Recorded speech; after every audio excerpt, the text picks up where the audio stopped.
মানব সভ্যতার উন্নয়নে ট্রানজিস্টর ছিল একটা যুগান্তকারী আবিষ্কার। মডার্ন ইলেকট্রনিক্সের এমন কোনো ডিভাইস নেই যেখানে ট্রানজিস্টর নেই। এই ভিডিওটা আপনি যেই ডিভাইসের মাধ্যমে দেখছেন তার মধ্যেও কিন্তু কয়েকশো কোটি ট্রানজিস্টর আছে। তো বুঝতেই পারছেন ট্রানজিস্টরের গুরুত্ব বলে শেষ করা যাবে না, কারণ ভূপৃষ্ঠ থেকে শুরু করে মহাকাশ পর্যন্ত যতগুলো মডার্ন টেকনোলজি আছে প্রত্যেকটির মধ্যেই কিন্তু ট্রানজিস্টর আছে। বরাবরের মতোই অ্যানিমেশনের মাধ্যমে এই ভিডিওতে ট্রানজিস্টরকে খুব সহজভাবে বোঝানো হয়েছে, যেন একবার দেখলেই আপনি পুরো বিষয়টা ক্লিয়ার হয়ে যান। স্ক্রিনে এখন যে কম্পোনেন্টগুলো দেখতে পাচ্ছেন এরাই হচ্ছে ট্রানজিস্টর। প্রত্যেকটা ট্রানজিস্টরে সাধারণত 3টা করে টার্মিনাল থাকে। একটা দিয়ে বিদ্যুৎ আসে, একটা দিয়ে বের হয়ে যায়, এবং এই আসা যাওয়াকে কন্ট্রোল করে 3 নম্বর টার্মিনাল। ট্রানজিস্টরের এই 3টি টার্মিনাল নাম হচ্ছে কালেক্টর, বেজ এবং ইমিটর। আর প্রত্যেকটি ট্রানজিস্টরের গায়ে একটা মডেল নাম্বার দেওয়া থাকে। এই মডেল নাম্বার দিয়ে আপনি যদি গুগলে সার্চ করেন তাহলে আপনি এই ট্রানজিস্টরের পুরো ডিটেলস পেয়ে যাবেন, অর্থাৎ ট্রানজিস্টরটি কত ভোল্টেজে কাজ করে, কত কারেন্ট এর মধ্যে দিয়ে পাস করতে পারবে, বেস ভোল্টেজ কত, কালেক্টর ইমিটার ভোল্টেজ কত, ওভারঅল প্রত্যেকটা বিষয়ের ডিটেলস আপনি পেয়ে যাবেন। ট্রানজিস্টর সাধারণত দুই প্রকার। একটা হচ্ছে বিজেটি বা বাইপোলার জাংশন ট্রানজিস্টর, আর আরেকটি হচ্ছে এফইটি ফেট বা ফিল্ড ইফেক্ট ট্রানজিস্টর। বিজেটি আবার দুই প্রকার, এনপিএন এবং পিএনপি। এফইটি বা ফেটও আবার দুই প্রকার, একটা হচ্ছে জেফেট আর একটা হচ্ছে মসফেট। তবে এদের নাম বা ক্যাটাগরি আলাদা হলেও মূল কাজ কিন্তু একই, তা হলো সুইচিং করা এবং সিগন্যালকে অ্যাম্প্লিফাই করা।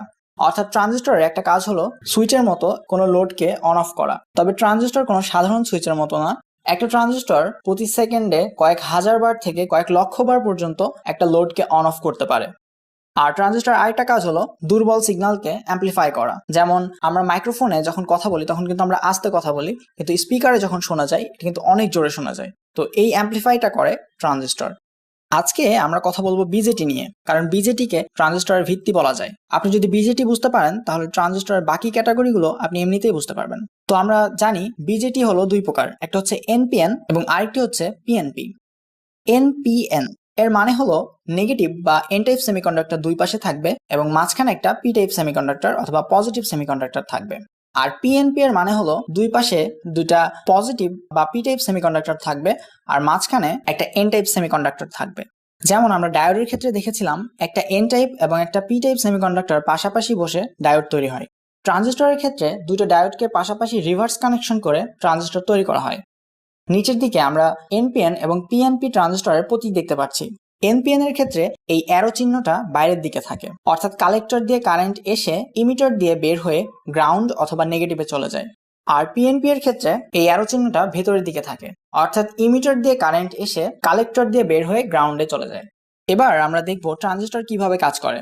মনে করেন এটা একটা এনপিএন ট্রানজিস্টর এবং এটা হচ্ছে একটা দরজা যা সাধারণত অফ অবস্থায় থাকে। ব্যাটারির পজিটিভ থেকে কারেন্ট যখন লোড এবং ট্রানজিস্টরের মধ্যে দিয়ে ব্যাটারির নেগেটিভে গিয়ে সার্কিট কমপ্লিট করবে তখনই লাইটটি জ্বলবে, কিন্তু দরজাটি বন্ধ থাকার কারণে কারেন্ট যেতে পারছে না, সেজন্য লাইটটিও অফ হয়ে আছে। তো এই দরজাটি খোলার জন্য এনপিএন ট্রানজিস্টরের বেজে একটা পজিটিভ ভোল্টেজ দিতে হয়। তবে ট্রানজিস্টরের বেজে সামান্য ভোল্টেজ বা কারেন্ট দিতে হয়, সর্বনিম্ন 0.7 ভোল্ট থেকে 6 ভোল্ট পর্যন্ত দেওয়া যায়। কিন্তু ভিন্ন ভিন্ন ট্রানজিস্টরের ক্ষেত্রে বেস ভোল্টেজটা একটু ভিন্ন ভিন্ন হতে পারে। তো আমরা যেহেতু 12 ভোল্টের একটা ব্যাটারি ব্যবহার করছি তাই কারেন্টকে লিমিট করার জন্য আমরা একটা রেজিস্টর ব্যবহার করেছি। এবার আমরা যখন বেজের সুইচটি অন করে দিলাম তখন সুইচের মধ্যে দিয়ে কারেন্ট গিয়ে বেজে ধাক্কা দিয়ে বেজের গেটটি খুলে ফেললো, যার ফলে বিদ্যুৎ প্রবাহ শুরু হলো এবং লাইটটিও জ্বলে উঠলো।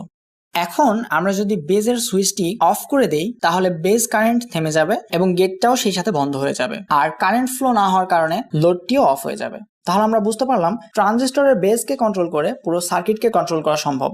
এখানে একটা কথা বলে রাখি, বিজেটি ট্রানজিস্টরের ক্ষেত্রে বেজের কারেন্ট যত বৃদ্ধি করা যায় ট্রানজিস্টরের মধ্যে দিয়েও কারেন্ট ফ্লো তত বৃদ্ধি পায়। অর্থাৎ বেজে যদি আমি সামান্য ভোল্টেজ দেই তাহলে আমার লাইটটা অল্প জ্বলবে, এবং আমি যদি বেজে একটু বেশি ভোল্টেজ দেই তাহলে আমার লাইটটা বেশি জ্বলবে। এখন আপনার মনে একটা প্রশ্ন আসতে পারে যে ভাই, 12 ভোল্টের ব্যাটারি দিয়ে একটা লাইট জ্বালাবো, তার জন্য এত কাহিনী করার কি দরকার? একটা সাধারণ সুইচ লাগালেই তো হয়। সাধারণ সুইচ লাগালে লাইটটাকে কিন্তু আপনার ম্যানুয়ালি অন অফ করতে হবে, যেমন আপনার বাসার লাইট বা ফ্যান। কিন্তু আপনি যদি লাইটটাকে অটোমেটিক ভাবে অন অফ করাতে চান, মনে করেন আপনি চাচ্ছেন দিনের বেলায় আপনার লাইটটা বা লোডটা অন থাকবে এবং রাত হলেই অটোমেটিক তা অফ হয়ে যাবে।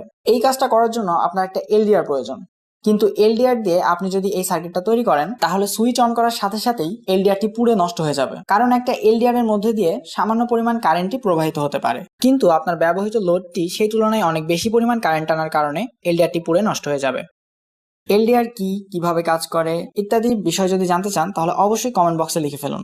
তো এই সমস্যা সমাধানের জন্য এখানে সাধারণ সুইচের জায়গায় আমরা একটা ট্রানজিস্টর কানেক্ট করতে পারি। কিন্তু শুধু ট্রানজিস্টর কানেক্ট করলেই তো লোডটি চলবে না, কারণ এনপিএন ট্রানজিস্টরকে অ্যাক্টিভ করতে হলে এর বেজে একটা পজিটিভ ভোল্টেজ দিতে হয়।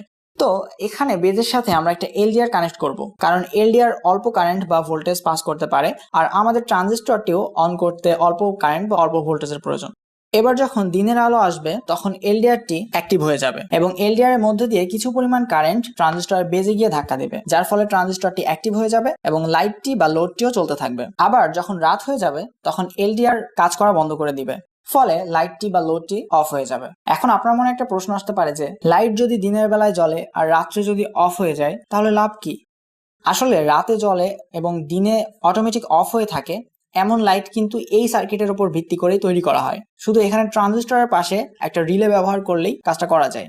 রিলে কি, কিভাবে কাজ করে তা যদি জানতে চান তাহলে এই ভিডিওর কমেন্ট বক্সে লিখে ফেলুন। তো যাই হোক, আমাদের মূল উদ্দেশ্য ছিল ট্রানজিস্টর কিভাবে কাজ করে তা বোঝার, অটোমেটিক লাইট নিয়ে নয়। তো এখন আপনারা হয়তো বুঝতে পারছেন যে এনপিএন ট্রানজিস্টরের ক্ষেত্রে এর বেজে একটা পজিটিভ ভোল্টেজ দিলেই কালেক্টর এবং ইমিটার শর্ট হয়ে যায় এবং এর মধ্যে দিয়ে কারেন্ট চলাচল শুরু হয়ে যায়। এনপিএন ট্রানজিস্টরের মতোই পিএনপি ট্রানজিস্টর একই কাজ করে, কিন্তু এর বেজে পজিটিভ ভোল্টেজ না দিয়ে নেগেটিভ ভোল্টেজ দিতে হয়। এনপিএন ট্রানজিস্টরের ক্ষেত্রে কালেক্টরের সাথে ব্যাটারির পজিটিভ কানেক্ট করতে হয় এবং ইমিটারের সাথে নেগেটিভ বা গ্রাউন্ড কানেক্ট করতে হয়।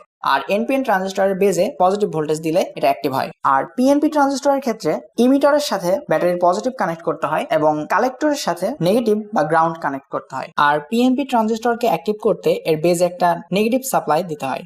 অর্থাৎ বেজে যদি এন থাকে তাহলে এখানে নেগেটিভ সাপ্লাই দিতে হবে, আর বেজে যদি পি থাকে তাহলে এখানে পজিটিভ সাপ্লাই দিতে হবে।